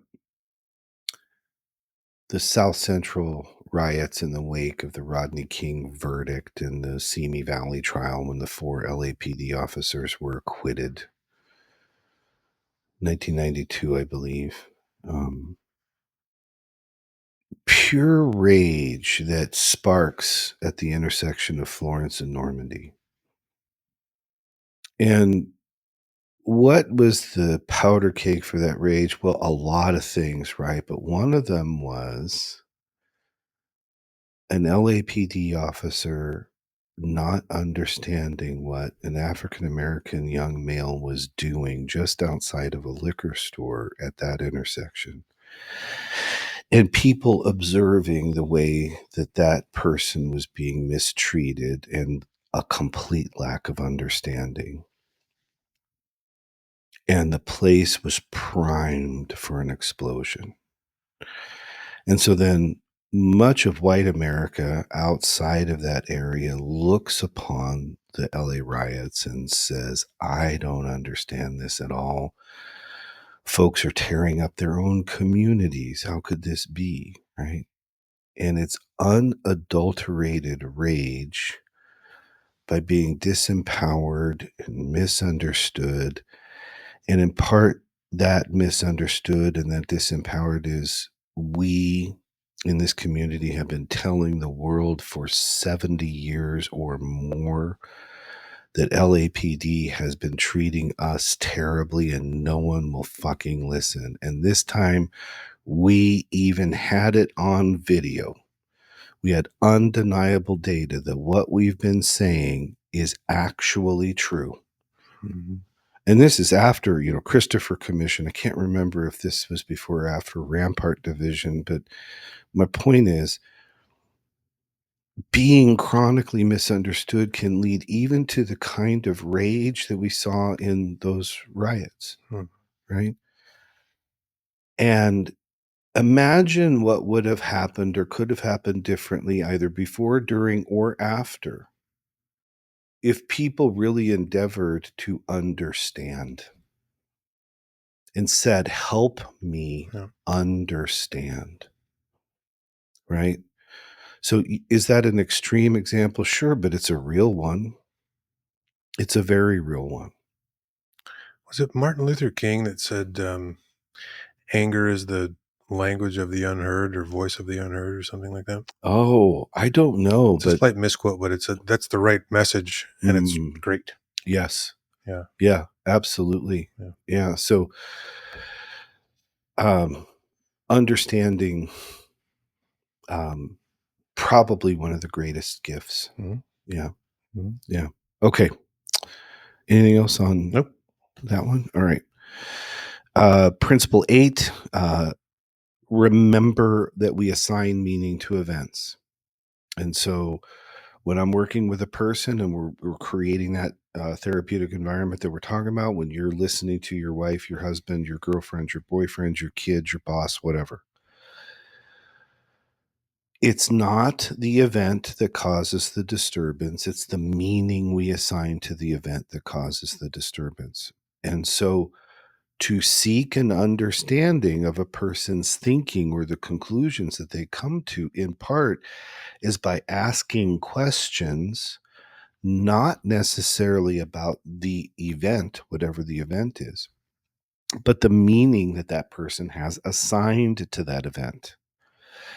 Because sometimes the meaning we assign to events is inaccurate. It's not supported by reality or evidence, but we nonetheless, maybe because we feel it, deem it to be true. And when that happens, a negative false conclusion takes root, and then we operate from that as if it were true. So if we're seeking an understanding of another person or of their thinking, it's useful to examine the meaning they assign to events. And this could be something seemingly trivial or something huge. And so, you know, if there's an event like my spouse came home 4 hours later than they normally do, okay, that's an event. There is all kinds of meaning that we can assign to that event, even if the explanation for that is different from the meaning we assign. So that's maybe a silly, trivial example, but Mhm. we were just talking about the LA riots. There was a lot of meaning assigned to the event of the acquittal of the officers in Simi Valley. There was a lot of meaning assigned to what we watched when Rodney King was being beaten. We have to understand the meaning people assign to events. And when we do, we understand the thinking, the beliefs, and we can connect better and facilitate the kind of relational environment that is conducive to growth and safety and acceptance and all the things we're talking about. Mhm. Think about something as, you know, even initiating or not initiating sex. Yeah. Yep. Good one. It's easy to assign Hmm. meaning that may or may not be, or it may not be there. Right. Um, Right. yeah, this is an easy one to screw up. And Oh. I mean, the assigning of meaning to all kinds of things. I mean, Hmm. fuck's sake. Yep. And again, coming back to shut up, take a step back, Yep. try to understand before you Yep. project some bullshit, Yep. Yep. and get pissed off, go down the rabbit hole and all that. Yep. Yeah. Yep. I'm sitting in my cubicle. My boss came by and didn't say hi to me.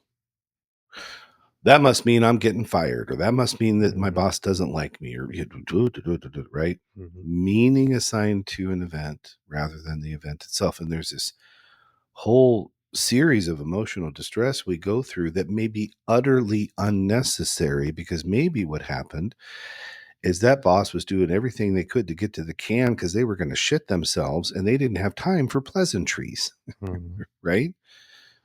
Be mindful of the meaning that you assign to events,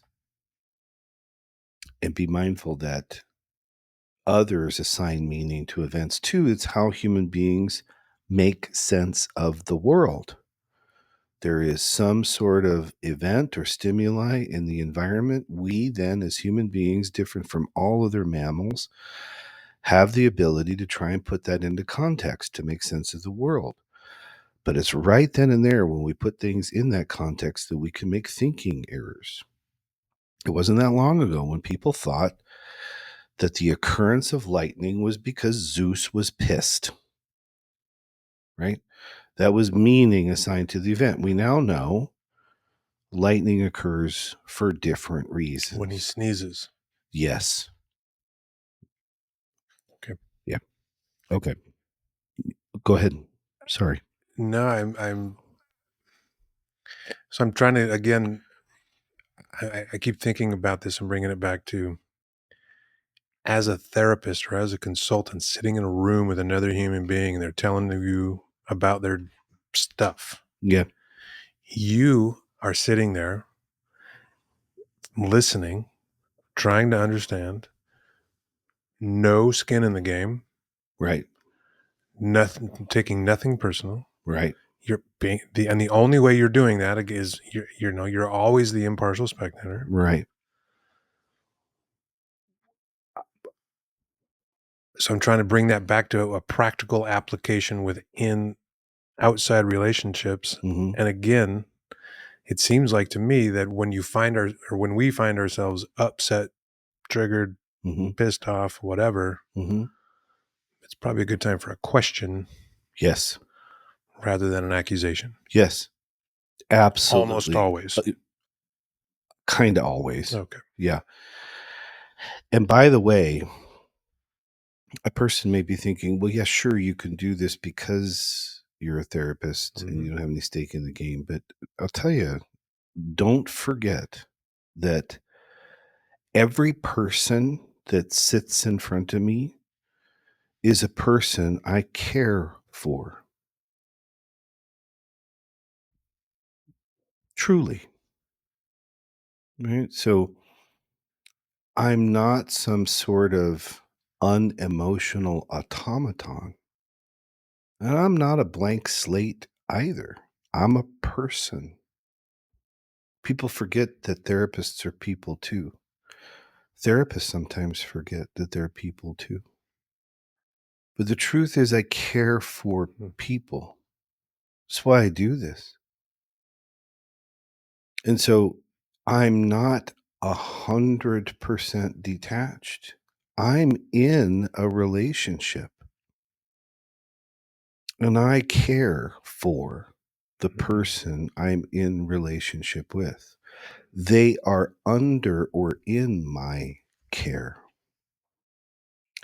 So it's not a bridge too far because, you care about your boyfriend, your girlfriend, your son, your daughter, your wife, your husband, your what, right? So it's not a bridge too far. Mm-hmm. It's not that you have to disconnect from your emotional life to do this. Far from it. Mm-hmm. I am a person.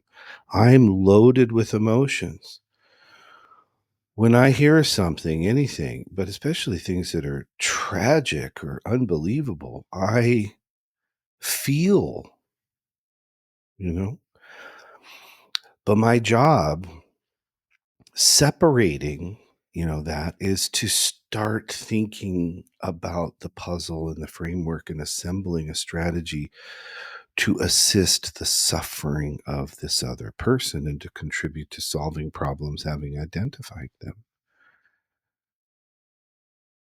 There's times when I have cried with clients, and I'm not ashamed to say that because I'm allowed to be human.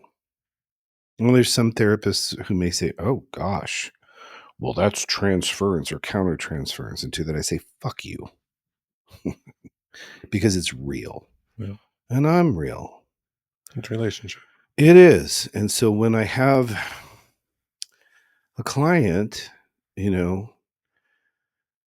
who tells me that their 14-year-old son was raped in a school by another male perpetrator, and it was caught on security camera,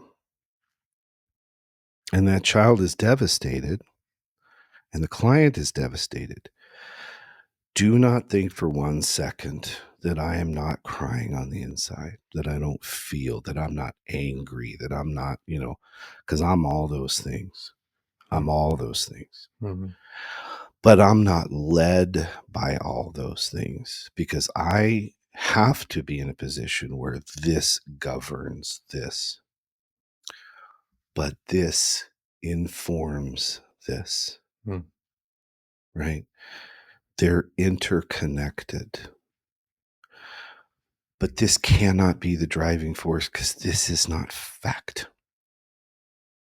And this can't be the only thing that's happening because I'm not Spock and we don't live in some imaginary world where there's no emotion, Mm. right? So please do not think or be deceived that simply because I do this professionally, that it's not something you can do similarly.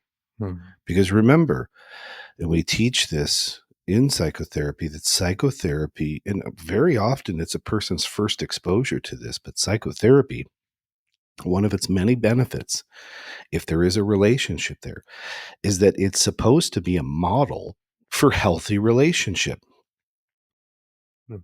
and contain all the things that a healthy relationship contains. So sure, yes, there's boundaries and there's rules, but there's also empathy. There's also, all the real of being human. Mm. And it hurts my heart to see other humans suffer, but I got to use my brain to assist with that. And the same thing is true of you out there in the wild and in your own relationships, and that's why we're giving these principles, because no, we're not asking you to become therapists to do this. We're not even thinking that you can or should or that that would be a good idea. Not at all. The difference between a therapeutic relationship and a friendship or a romantic relationship is very significant, right? Mm-hmm. The techniques that are used, the boundaries that are there, all those things, very, very different. So don't confuse the issue. But the principles that Yeah. drive it, those are the things that are transferable, just like the framework is. Go ahead. Yeah. No, I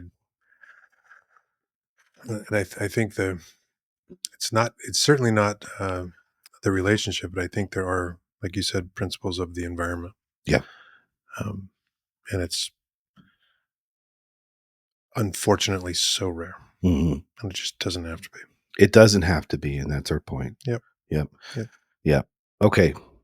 Number 9, to know a person is to know their rules.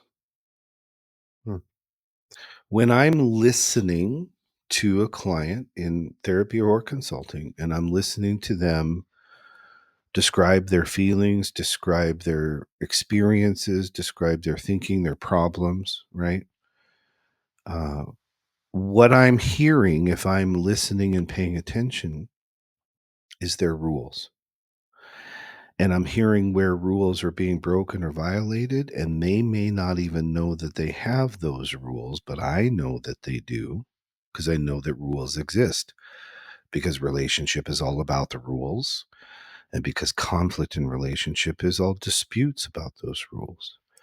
So when I listen, I'm listening for rules. And this is something that's really powerful for you guys out there and gal. When you hear a person say something, particularly something definitive or declarative, it is okay to ask, is that a rule? Because it likely is. And remember the operational definition of rules. Our rules are our values, needs, wants, desires, fantasies, preferences. Okay, those are the Mm-hmm. rules.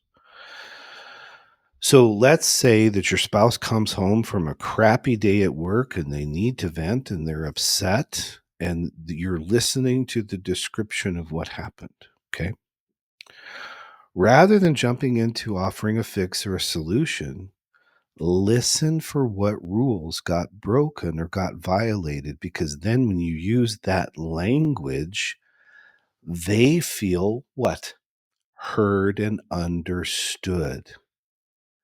So then they can say, yes, that's why I'm so upset. And they can feel validated. And notice, we're not validating poor thinking or wonky beliefs. We're validating that this experience makes sense in light of the rules that you have and how they were broken. And there's acceptance and there's understanding. And it's a superpower. It really is. When you listen actively to another person, you're trying to hear what their rules are. And then you simply ask questions. Is that a rule? Sounds like you have a rule that is XYZ. Now, that other person that you're speaking with may not even realize that that is a rule that they have or play by. It may be that that's in the blind arena for them. And notice when you identified it, you're not judging it, you're demonstrating that you were listening and you're asking questions and you're helping facilitate self-awareness for that person. And now that's much more help than saying, I think you ought to just do this, right?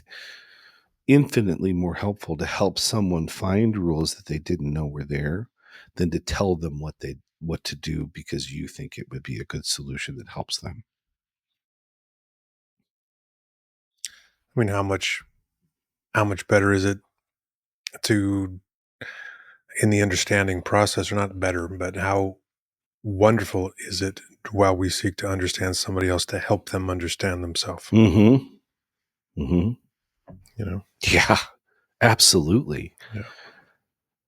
I think that's That's good partnership. It's great partnership, and it's one of the gifts of a beautiful relationship is when you're with somebody who helps you understand yourself, because that's how we grow.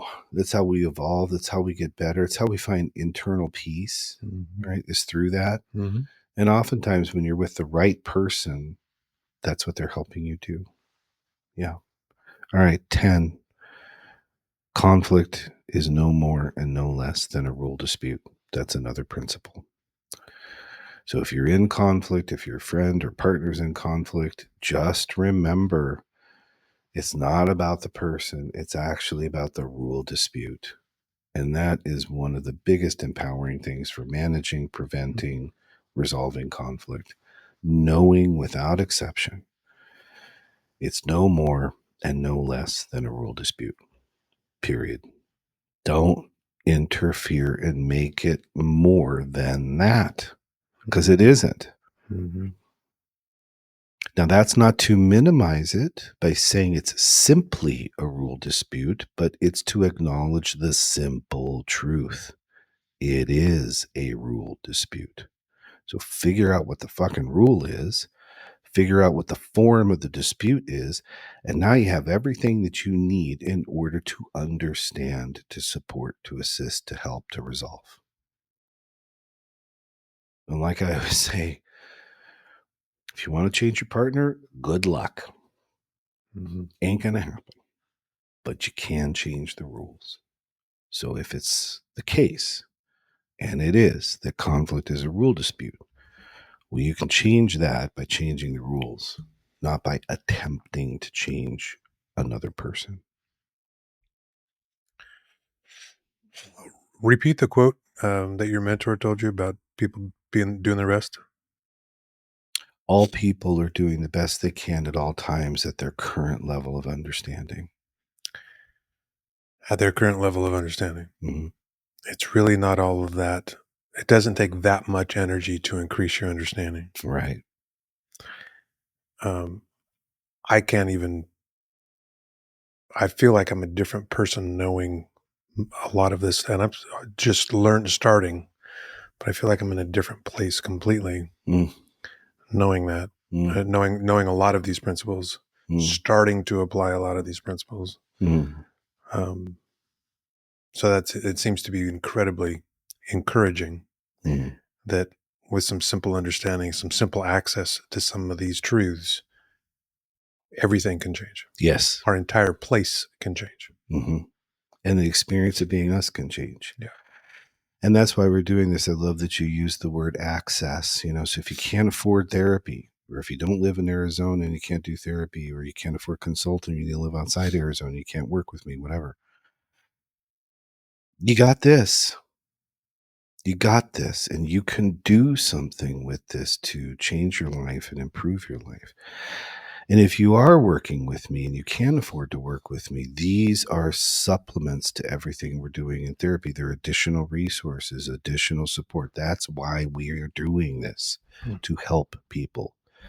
It's not just because we believe in it and think that people should think like us. It's because we know it fucking works. Yeah. It just works. It does. Okay. 2 bonus ones real quickly. Oh, shit. I know we did a top 10, but I just want to throw out a couple bonus ones. Number 1, when you stop focusing on outcome and you start focusing on process, things get better. Anxiety often comes from your adherence to needing to forge to a certain outcome. Don't do that. Once you decide the goal, stop focusing on it and start focusing on process. Because if you execute the process well, the goal will take care of itself. And we've given you 10 principles to focus on and execute. So you want to have a better relationship, you want to reconcile, you want to prevent a divorce, you want to get a divorce, whatever. The moment you establish the goal is the moment you have to stop thinking about it. Because anything that you think is antithetical to that is you interfering with the process. And in order to get to that outcome, you have to focus on and execute the process. You have to be present. You have to be engaged. You have to be available. So focus on process, not outcome. And finally, remember, behavior is everything. If you're in a situation where there's a discrepancy between what someone says and what they do, one of the biggest relational red flags there is, okay? Words matter, yes, but if there's a discrepancy between the words and the behavior, focus on the behavior, because behavior is everything. Everything. Doesn't matter what a person says that they're intending to do, what they were, what do they do? And then boom, you're right into step number 1. Separate person from behavior. Remember that behavior is goal directed, that there's a why behind that they're doing the best they can. It'll tell you, right? Don't be deceived by words. If there's a discrepancy, focus on the behavior. So there it is. That's how you take what can occur in a relational environment therapeutically and apply it to your life. You can cultivate this and insist upon this in your work with your therapist and in your work, in your relationships with all the other important people in your life. Yeah. Yeah, I love it. It's not all about just getting and fixing yourself. It's about learning tools to actually love and support and serve other people. Oh, I love that. Beautifully said. Yeah. Thank you, brother. All right. Really great discussion. Absolutely. Beer 30? Beer 30. Okay. Indeed. Right. Everybody have a wonderful day, night, whatever. And check us out on YouTube for the full podcast. Check us out on TikTok for shorts. Check us out on the website, www.davidwaselkow.com. And let us know if you have comments, if you have questions. We're happy to respond and kind of eager to do so. So until next time, be well.